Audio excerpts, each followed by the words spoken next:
නවකවාදය එහෙම නැත්නම් රැග් එක මොන ආකාරයෙන් මොන මුහුණුවරකින් ආරම්භ කළත් නවකවාදය අද වෙනකොට විශ්වවිද්‍යාල පද්ධතිය ඇතුලේ එහෙම නැත්නම් ආයතනගතව ගැටලුවක් වෙමින් පවතිනවා. නවකවාදය කියන්නේ මොකක්ද?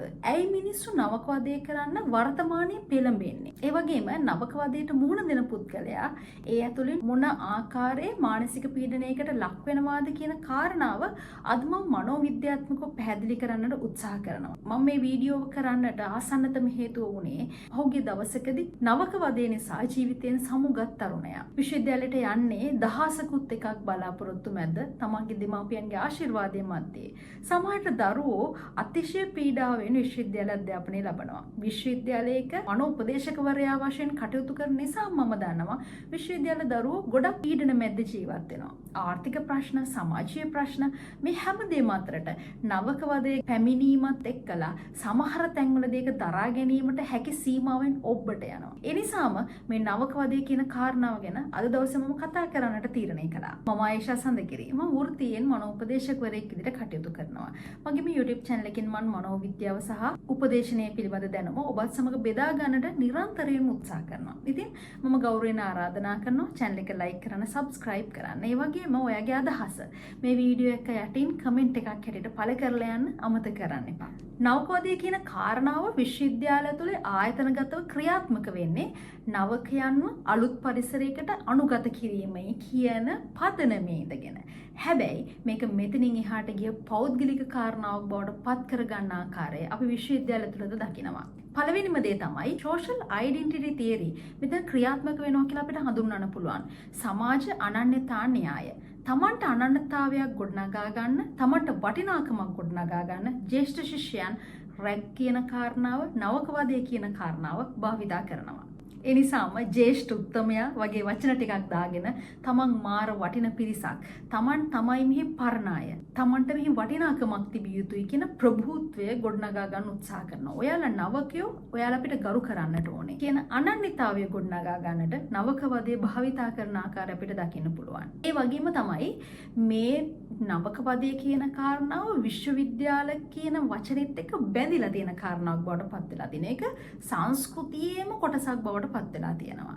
මේ නිසාම අපිත් මේ වගේ දෙයක් අත්විඳ, ඒ නිසා ඔයාලා මේක අත්විඳිය යුතුමයි වගේ තැනක ජ්‍යෙෂ්ඨ ශිෂ්‍යයන් විසින් නවක ශිෂ්‍යයන්ට මේ වදකාරී, හිංසනකාරී මානසිකත්වයේ පටවන ආකාරය අපිට දකින්න පුළුවන්කම තියෙනවා. මේක පරම්පරාවට උරුම වෙන සංස්කෘතියක් වගේ තැනක ඉඳලා එයාලා ඒක ගොඩනගන්නට උත්සාහ කරනවා. ඒ වගේම තමයි ඔයා අපේ සමාජිකයෙක් වෙන්න නම් ඔයා මේ පීඩනය දරා සිටිය යුතුයි වගේ තැනක ඉඳලා දැඩි පීඩනයක් ලබා දීලා ඒ පීඩනය දරා සිටීම තුළින් අපේ කණ්ඩායමේ කෙනෙක් කියලා අවසානයේ පිළිගනවා. මාසයක්, දෙකක්, මාස 3ක් විතර රැග් කරලා අධික පීඩනයක් ඕන් මත පටවලා අවසානයේ ඔයාලා අපේ පීඩනය දරා හිටියා, ඔයාලා දැන් අපේ කණ්ඩායමේ කොටසක් වගේ පිළිගැනීමකට ලක් කරනවා. හැබැයි අපිට අමතක වෙනවා මේ දැඩි පීඩනකාරී කාලච්ඡේදය නවක ශිෂ්‍යයන්ට දැඩි මානසික පීඩාවක්, ඒක ට්‍රෝමා වෙන්න පුළුවන්. ඔවුන්ට සමාජය කෙරෙහි බීතිකාවක් ඇති වෙන්නට, සමාජය කෙරෙහි වෛරයක් ඇති වෙන්නට මේ කාල සීමාවම ප්‍රමාණවත් වෙන්නට පුළුවන් කියන කාරණාව අපිට අමතක වෙනවා. ඒ වගේම තමයි සමහර තැන්වලදී තමන්ගේ පෞද්ගලික න්‍යාය පත්‍රවලට අනුව නවකවාදයේ යෙදෙන ශිෂ්‍යයන් අපි දකිනවා. ඒ කණ්ඩායමට වඩා ධනයෙන් හෝ සමාජ පන්තියෙන් හෝ උසස් ශිෂ්‍යෙක් හම්බ වුණොත්, මුණ ගැහුණොත් ඔහු නවකවාදයට යොමු වෙන ප්‍රමාණය ඉතාම වැඩි. ඔහු මත අධික පීඩනයක් පටවලා එයාගේ මාන්නය කඩන්න උත්සාහ කරනවා, සමාජ තත්ත්වය කඩන්න ඕනේ කියලා උත්සාහ කරනවා.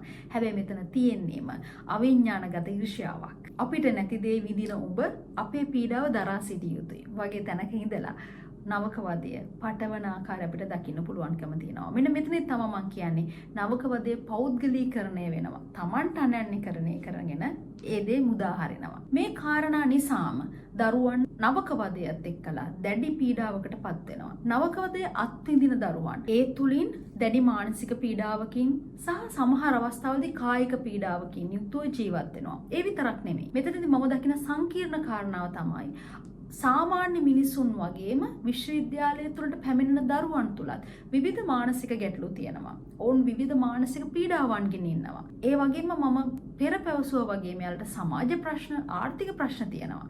මේ සියල්ල මතටම නවකවදය කියන කාරණාවත් පීඩාවක් හැටියට පැටවීම ඇතුළේදී මේ දරුවන් තවත් පීඩාවට ලක් වෙනවා. ඔවුන්ට දරාගෙන සිටිය හැකි වපසරියෙන්, දරාගෙන සිටිය හැකි සීමාවෙන් ඔබට ගිහිල්ලා දරුවන් පීඩා විඳින පටන් ගන්නවා. මේ නිසාම රැග් කියන කාරණාව මූලික හේතුවක් කරගෙන දරුවන් විෂාදයට පවා ලක් වෙනවා.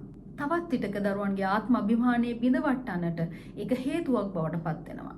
අපි කියන්නේ දරුවෙකුගේ පෞරුෂය ගොඩනග ගන්න, ඔහුව මේ සමාජයට අනුගත කරන, සමාජානුයෝජනය කරන්න, ඔක්කොම එකක් කියන සංකල්පය ගේන්න නවකවදේ පමුණුවනවා කියලා. හැබැයි ඒකෙන් මේ සියල්ල බිඳී යන අවස්ථාත් අපි දකින්න ලැබෙනවා. සමහර දරුවන් සමාජයේ කෙරෙහි දැඩි වෛරී සහගත විදිහට බලන්නටත් නවකවදේ අද වෙනකොට හේතුවක් වෙලා තියෙනවා.